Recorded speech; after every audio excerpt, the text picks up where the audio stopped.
Good morning, fellow citizens. Well, it could be a better morning, but how can we say that with more than 10 million? Yes, you heard me right. More than 10 million suffering out there on our streets.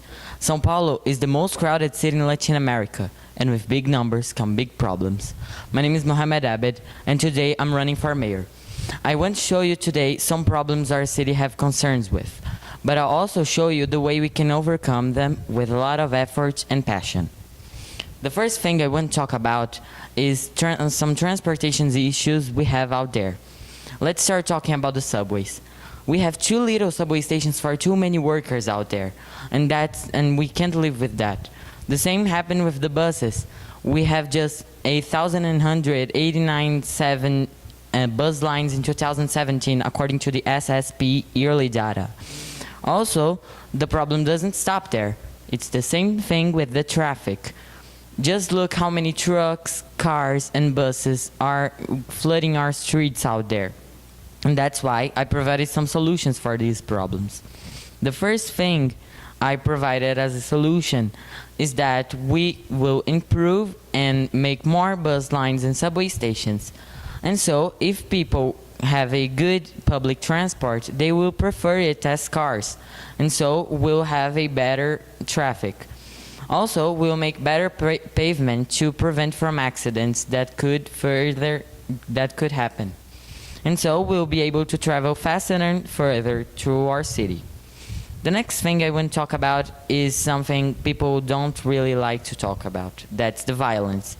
Did you know that just in 2017, more than 150,000 people were robbed in the very same year, according to the same data I mentioned before? More than 700 people were brutally murdered. That's a reality I can't accept. I can't accept that my citizens doesn't feel safe. And that's why we provided some solutions to that as well. Our policemen aren't paid properly, and so we'll hire more men and women to our police force and we'll pay them better. Also, we need to understand the situation of these robbers. Mostly, they're just poor men that didn't have proper opportunities or a good education as kids. And so, we'll improve these both factors so we can have our kids having the same education as anyone.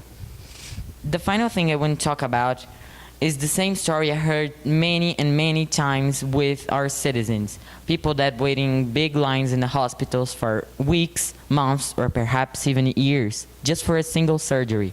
Most of these people end up dying in this time. And that's why this is a big concern for me. And that's not all. We also have a big lack of medicine and vaccinations in our hospitals. And this is really worrying because with lack of medication, doctors, and vaccinations, we can't have a proper health. So we'll invest on medicine and vaccinations so people can make proper use of them. And we'll also hire medical students to our hospitals as a extra force for us, because they will be gaining experience while helping people, and that will be really nice as a part job for them. Now, I want to remind that these three things I talked are just some of the problems we have here on our city. And the word problem is really common for us. But I want you to remember this word in the future, not as something we'll ever have, but as something we'll be able to overcome. My name is Mohamad Abed, and I'm running for mayor. Vote 50.